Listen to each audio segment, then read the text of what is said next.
السلام علیکم دوستو، امید کرتا ہوں کہ آپ سب خیریت سے ہوں گے۔ آج میں آپ کے لیے بہت ہی زبردست وظیفہ لے کر آیا ہوں۔ دولت مند اور امیر ہونے کا آسان وظیفہ ہے۔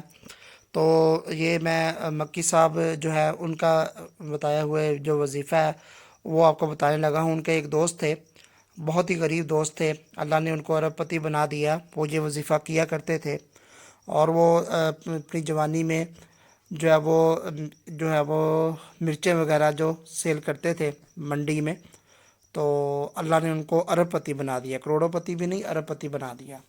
تو وہ مکی صاحب سے جب ملتے تھے تو کہتے تھے کہ آپ پہلے مولوی ہیں کہ کبھی مجھ سے کچھ بھی نہیں مانگا۔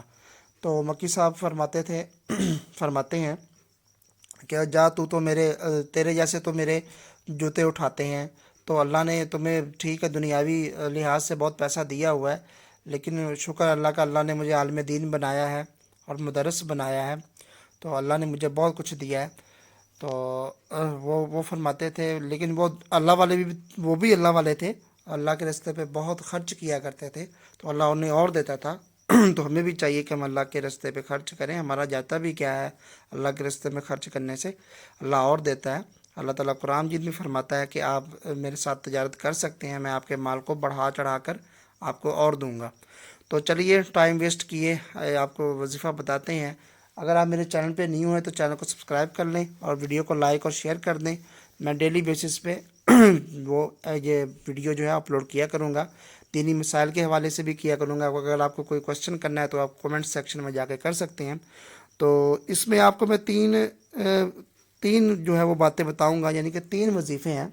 ایک وظیفہ ہے کہ اس میں تین طرح کے جو ہے نا وہ کلمات ہیں، وہ آپ پڑھ سکتے ہیں۔ نمبر 1، آپ نے پڑھنا ہے سبحان اللہ و بحمدہ سبحان اللہ العظیم، سبحان اللہ و بحمدہ سبحان اللہ العظیم۔ آپ نے یہ پڑھنا ہے کثرت کے ساتھ۔ اور دوسرا جو ہے وہ آپ نے پڑھنا ہے کثرت کے ساتھ استغفر اللہ ربی من کل ذنب و اتوب الیہ، جتنا بھی ہو سکے۔ اگر کسی شخص کو نہیں پڑھنا آتا ہے اتنا زیادہ استغفر اللہ ربی من کل ذنب و اتوب الیہ، تو پھر وہ جسٹ استغفر اللہ پڑھ سکتا ہے۔ تو جسٹ استغفر اللہ استغفر اللہ استغفر اللہ استغفر اللہ جتنا بھی ہو سکے آپ کثرت کے ساتھ پڑھیں گے، اللہ تعالیٰ انشاءاللہ تعالیٰ آپ کے رزق میں برکت کرے گا اور آپ کو وہاں سے دے گا جہاں سے آپ سوچ بھی نہیں سکتے تھے۔ تو اللہ تعالیٰ بہت رزق عطا فرمائے گا، یہ آزمایا ہوا طریقہ ہے۔ تو مکی صاحب بھی ہر اپنے بیان میں یہ بتاتے ہیں کہ کثرت کے ساتھ استغفر اللہ پڑھنا چاہیے۔ تو آپ وسلم کی بھی حدیث کا مفہوم ہے کہ کثرت کے ساتھ استغفر اللہ پڑھنے سے اللہ تعالیٰ رزق میں برکت عطا فرماتے ہیں۔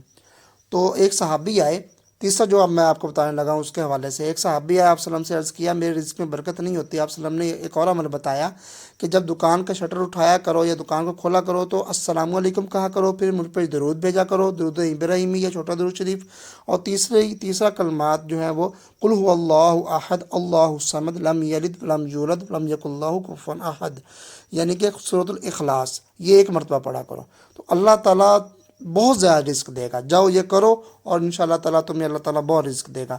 وہ صحابی چلا گیا اور جا کے اس نے یہ عمل جو ہے وہ کرنا شروع کر دیا۔ تو چند دن بعد وہ جب لوٹا اور آپ وسلم کو جب اس نے بتایا اور کہا کہ یا رسول اللہ صلی اللہ علیہ وسلم